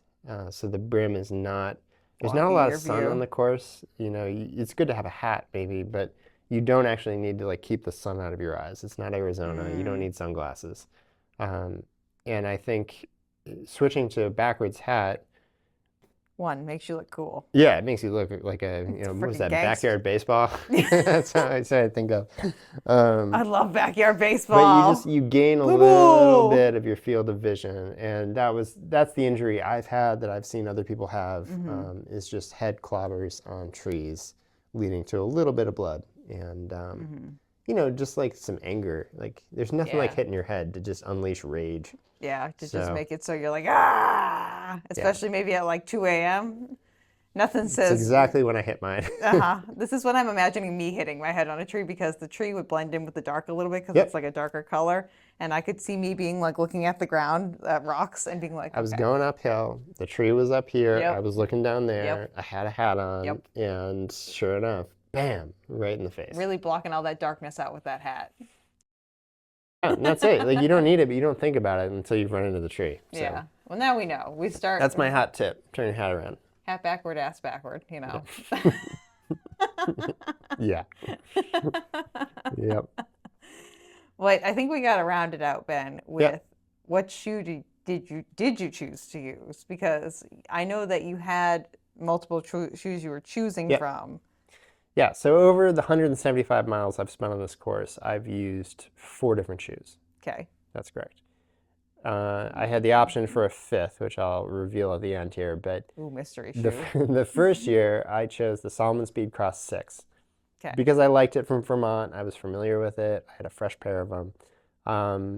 In a lot of ways, it was the right shoe for that year in that it's very grippy. It has a lot of cushioning in the heel. Not in the 4-foot, though. Not in the 4-foot. I learned this already. Yeah, so it's also, in a wet year, a very heavy shoe. I did not have the GTX. It soaks up a lot of water, and I was probably taking an extra pound around on my feet. It's got like a weirdly, like, not plush, but also plush upper on it. Like, it's kind of like hard plush. You know where it was a great shoe was the Antelope Canyon 50 mile when I was running through, 30 miles of sand. I can see, because it kind of almost works. It like kind of like hugs your foot and is like a second skin almost, but like a puffy second skin. It was a very comfortable shoe for the Antelope Canyon race. Yeah. Okay. Tracks. So that was a good choice, almost. Where it really started to hurt was late in the race when I was going down on steps, like coming down to Tecumseh. Oh. It was like bone crunching because of that lack of 4-foot cushion. So the next year, again, in keeping with a year that I struggled to take it seriously that year. And I don't know why, because it is a serious thing. I was like, I've done this before. Just shitting around on the 50, aka like 60-ish mile course. It's like how all sophomore efforts go. Like, you do it once and it's artistic. Like, it's beautiful and effortful, and it's one-off. Like, you're never going to do it again the same way. It's a piece of art. And the second time, you're like, well, I know how this goes. So you started trying to cut the corners. That's when I was like leaving the bladder at home. Like, I don't want to carry it, all that extra weight. I don't need it. I'm a pro now. Maybe you don't need it if there's water all over the course, but in a relatively dry year, I absolutely did need it. So it was like intentionally dehydrated from the start.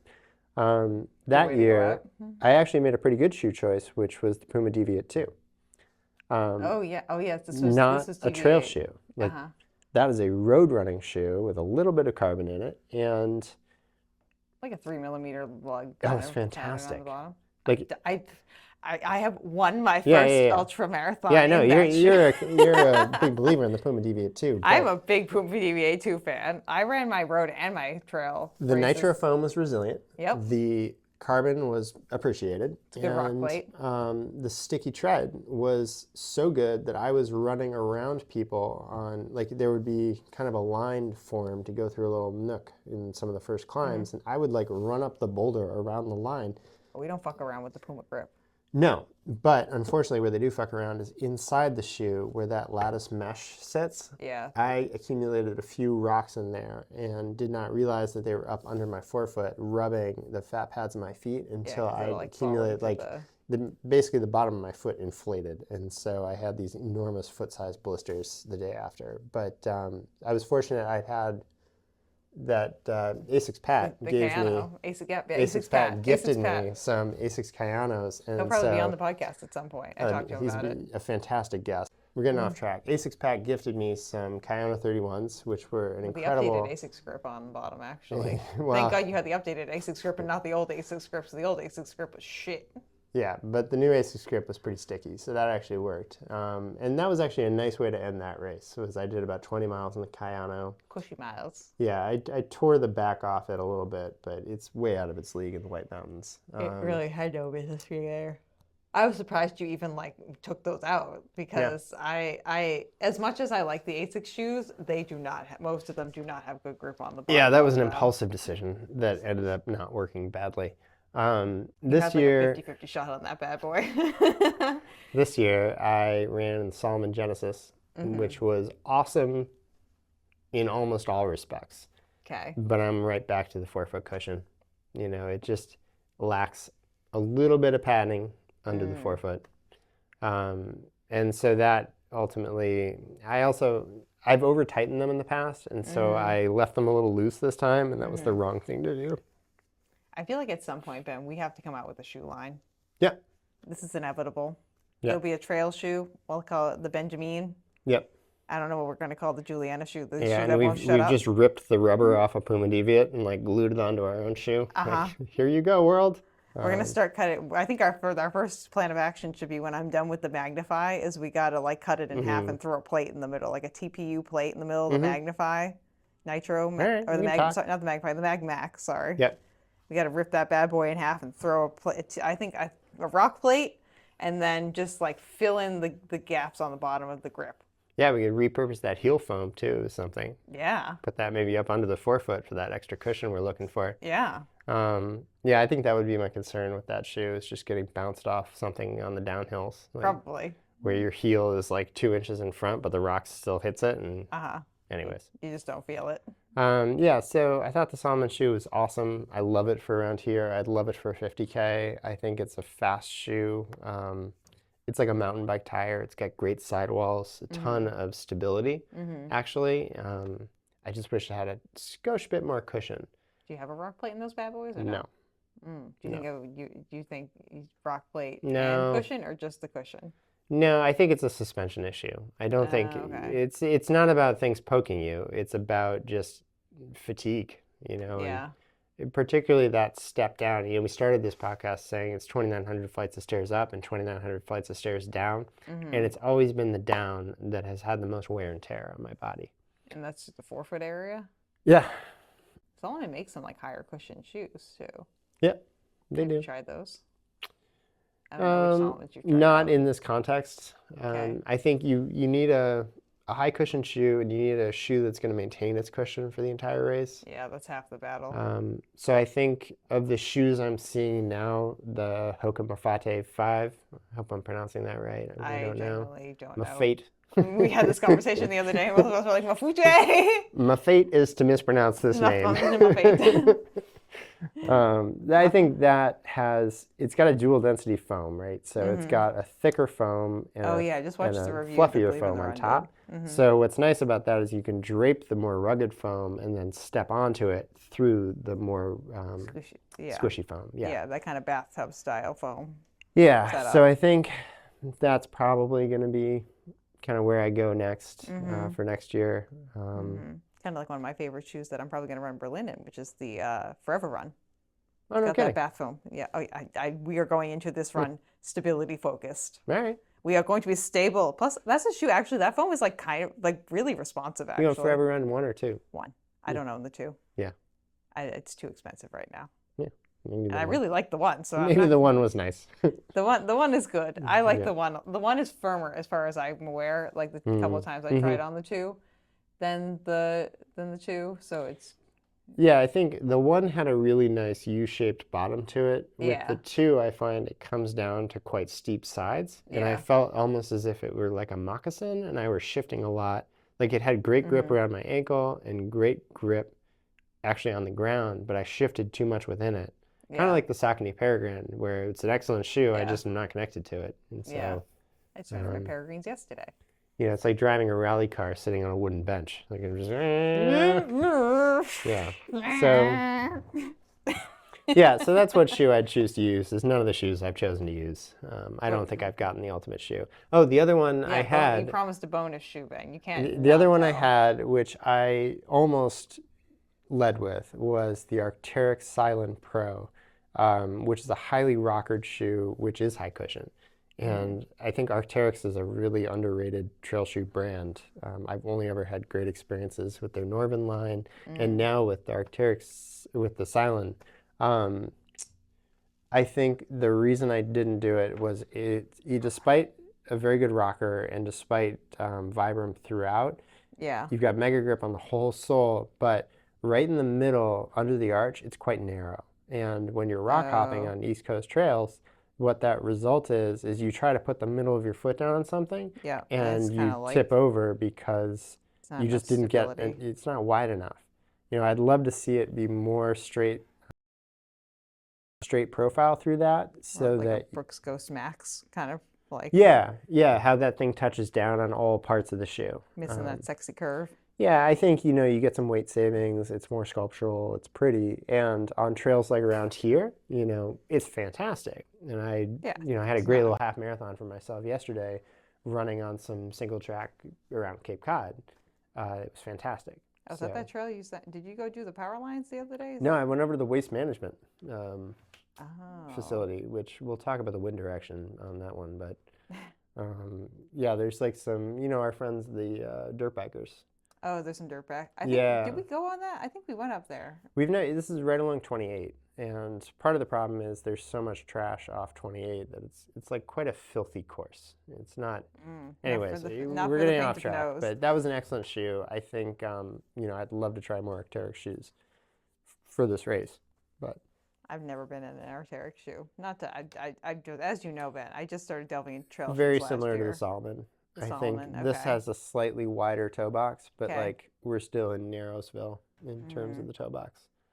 Yeah, I was looking at some like Innovate shoes recently because they have a nice wide toe box. Yeah, so I was like, ooh, that could be a nice time. Similar to the Mafate,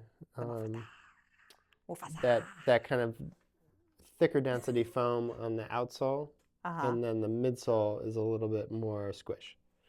At least that's my understanding of their construction. Yeah. They're trying to get you onto like a boggy, peaty surface with a lot of traction. Yeah, it could be interesting. I've never seen anybody. The other brand that nobody around here talks about that I see on the Jigger Johnson course is VJ. I've never heard of that. It's like an orienteering specific shoe. It's very sticky. Okay. I think that's probably a good match too. People have put down really nice times.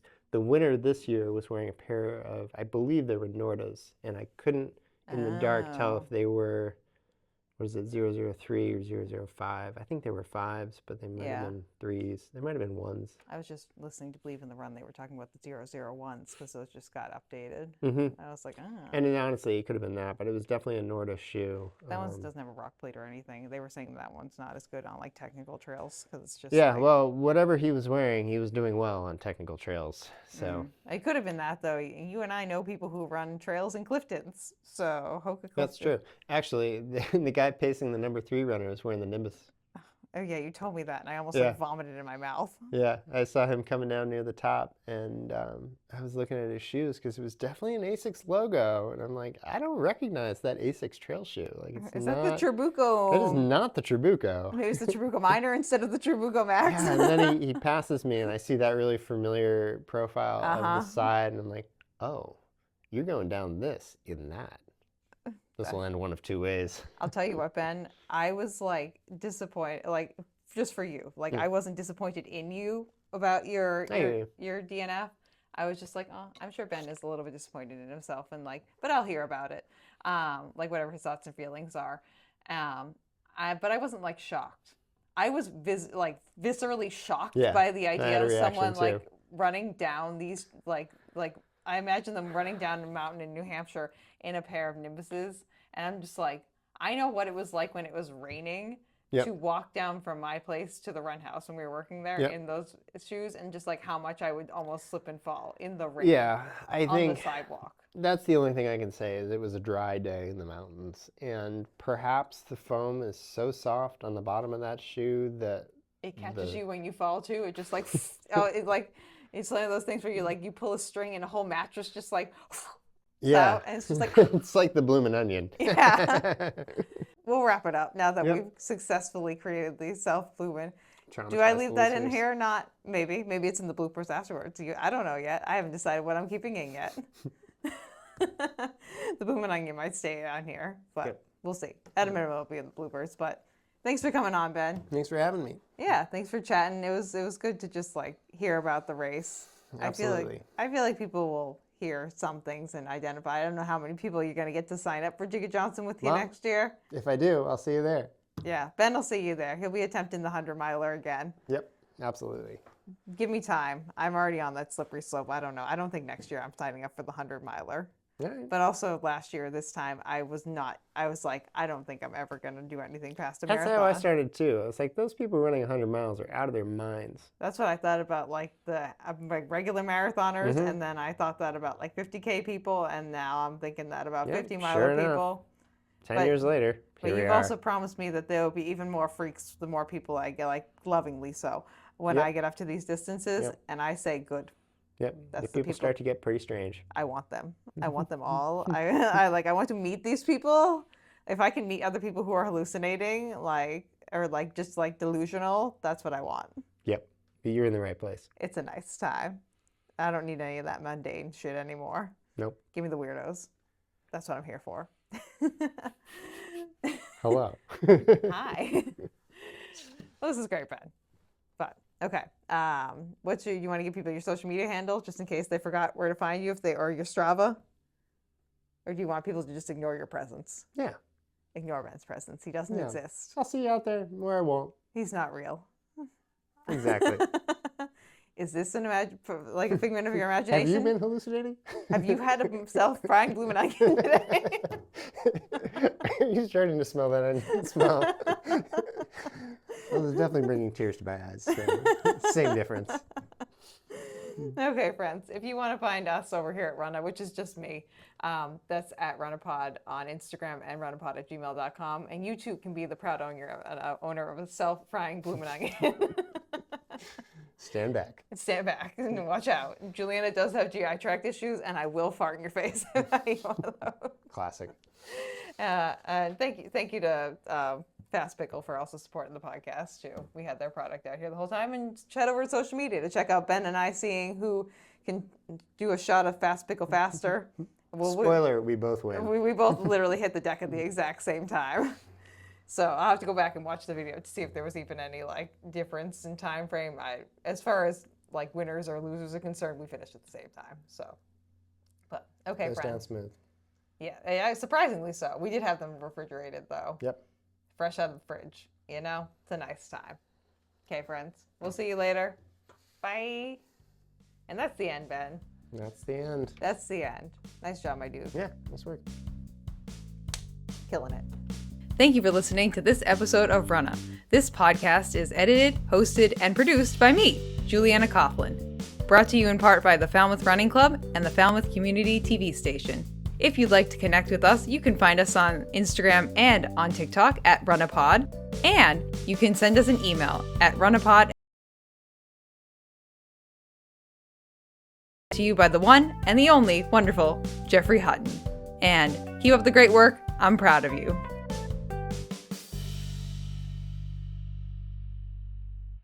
Well, we've already gotten derailed by the old lady who was outside walking around just minding her own business. Yep, probably doing an errand. She's going to come back, and there'll be a pause in the podcast. We'll wonder why she's wearing all those layers and how hot she is and how much she's sweating. Yeah.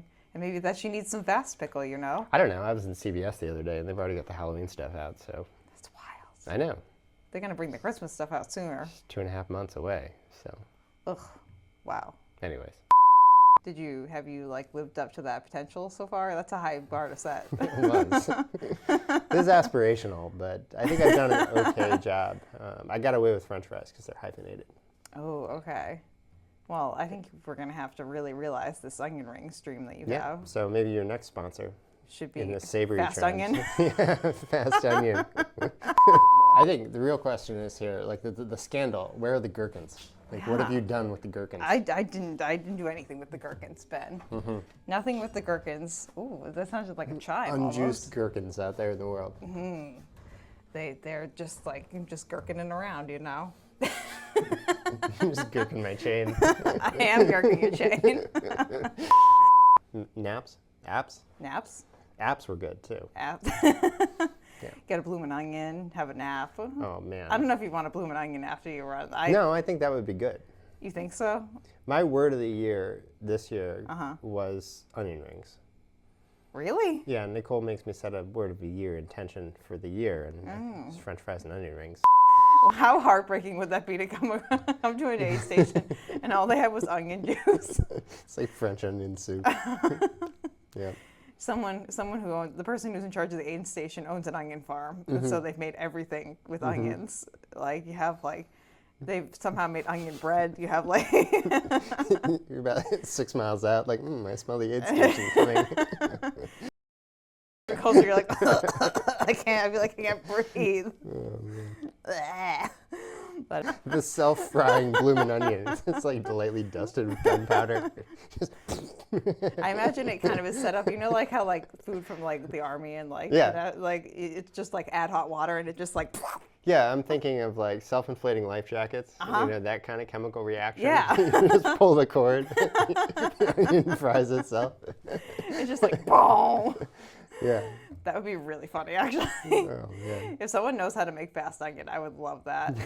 I was also imagining making some version of this that's just straight onion juice. Yeah. Imagine getting to the point where you got to and just being like, yes, good sir, the only thing you have is fast onion.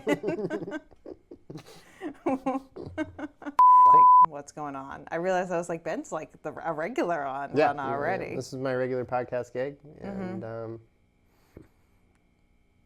a little old lady out there. yeah. Oh. She must be either just very heat efficient or This podcast is roasting. going great, squirrel. It's wow. It's yeah, we'll do this, little lady. Lily hee-hoo. Too bad we used up all of our fast pickle that I had on me. Oh man. I'm so sorry. So sorry. Fast pickle people. Juliana needs more. I need more fast pickle friends. Oh, I actually have to run to the bathroom. I'm gonna go pee quick first, Ben. Fast pickle. It's that fast pickle. It's moving through my system, It's just there's salt in here, so we will bring out Juliana's body for filth. Also, we'll confirm that I'm pretty sure it's Jack, but he is an absolute monster. Because I know it's not Kathy, but the toilet paper roll was the way that it should not be. Maybe he just has cats. No. Jack Varian will confirm, absolute monster of a human being. Putting that toilet paper roll the wrong way? No. We do not go under, we go over at all times. Hey, maybe he has cats. Okay, now that we've had a restroom break. I really want to hear about why his heart rate is that way and he survives it.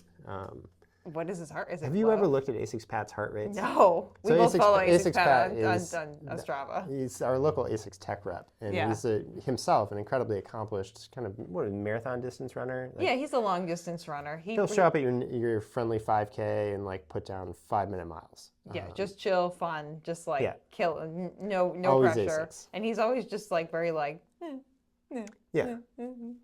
Well, yeah, he's a laid-back dude. Yeah. So he's a tremendously accomplished runner in his own right. But if you look at his Strava data, his heart rate hovers between 180 and 200 BPM. Now, for reference, my heart rate in Mine's that first Jigger 160 Johnson to hit 190, going up the first climb when I was in the top 5 and had no business being there. Yeah, that's when my heart rate would also hit 190. Pounding. In my head. ASICS Pat also runs at sea level most of the time too. That's what I mean. It's we got to get to the bottom of that heart rate because he seems to have a unique hummingbird cross DNA gift that has been given to him to allow him to run in a 6th gear. He somehow accesses a part of the engine that I've never been to. I would want to look and see if any other like people who run that fast, if their heart rate also is in that like zone to be sliding down that slide, and you're kind of sticking to the slide a little bit, but you're still going down. Yeah, you get a little bit of that screech sound where your skin sticks to the slide and starts to burn. Yeah. But it's still a downward motion. Yeah. Still downward. But yeah, oh, she's coming back. Our little lady friend is back. That was a quick errand. Yeah. Distance regularly. You look at like David Roach running at altitude in his recent Leadville current record, like 140 to 165. You know, maybe up to 170, maybe. Like he runs very low heart rate. Basically, I think he would argue he's moved his zone 2 so far down that he's able to do all these incredible things in zone 2, zone 2, zone 3. We'll add that to the list of things to make. Like, I don't think the Bloomin' Onion's a bad idea. I think this thing's got legs. I think you could do it. You just need to go to the Framingham State Food Lab and like work with the people who do like the military reheatable, like rehydratable food. You sign the disclaimer. You know, the warning label. You sign like, I have read the warning label. I am not to touch the Bloomin' Onion during the reaction. And then it's like a firework. Like you kind of like pull a string or you light a fuse. I imagine it's like really, really, really like fold it up and it goes. Yeah, because I think what it is we've pre-cut an onion and there's like a powder somewhere in there which is either going to react to like combust or, you know, it's like an oxidation reaction which is going to take place within the onion. But I think at the same time there has to be like an almost explosive breadcrumb effect. You know, where like the batter is.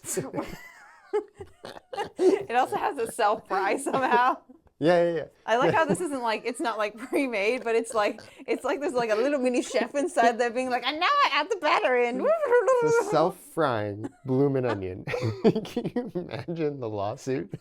Then you're like, what the fuck is going on here?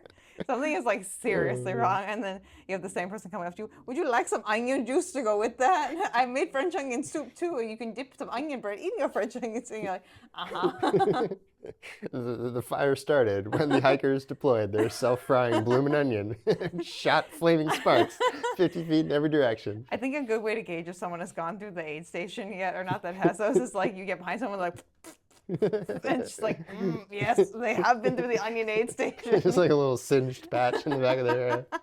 There's like an eyebrow missing. I'm looking for the first aid station. It's like, guys, I think we got someone who's cutting the course. Yeah, their farts don't smell like onions. Oh, man. They're not. They have all their eyebrows intact. Yeah, I think this person, there's no hint of onion on them at all. I think they've been cutting around the wrong way. We got a cheater here, friend. Oh, man. I wonder what other vegetables you could do that with. Yeah, self-frying tempura. Oh yeah, I was just thinking like other things that would make you fart too, like broccoli. Throw that in there. No fiber, please. No. Well, I mean, I thought a lot about it for a couple hours beforehand. I was gonna say, I feel like you were probably thinking about it for. That's what caught me off guard about it, was not how it would go for me, but how it would go for everybody else around me, and the way that other people react to dropping out of a race was really interesting to see.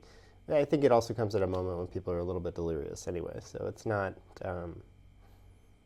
anyways, that was interesting. This feels like almost equivalent to, not exactly, but a salty moment, like seeing how other people interpret like things that are said or done, actions. Yeah, I get what you're saying. It's not that I'm salty about it, it's that the audience will receive it in a way which is different than it's lived. And surprising sometimes. Yeah, I was surprised by it. You know, Brussels sprouts.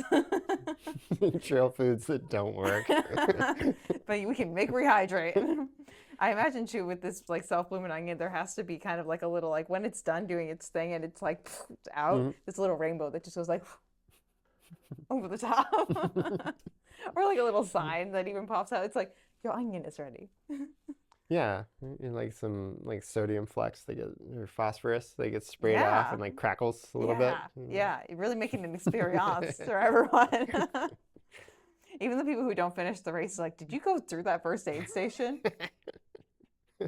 I think having it as the first aid station works out really well too, because like that way when you come back at it from the second, like I think it should be the first aid station on the 100 and the last aid station on the 50. So when you reach it, you're like, did I hallucinate that? Was there? Yeah. No, that was Did real. anyone else experience the self frying blooming onion? It's giving burning hair. I think this has legs, man. Yeah. It has legs, but okay.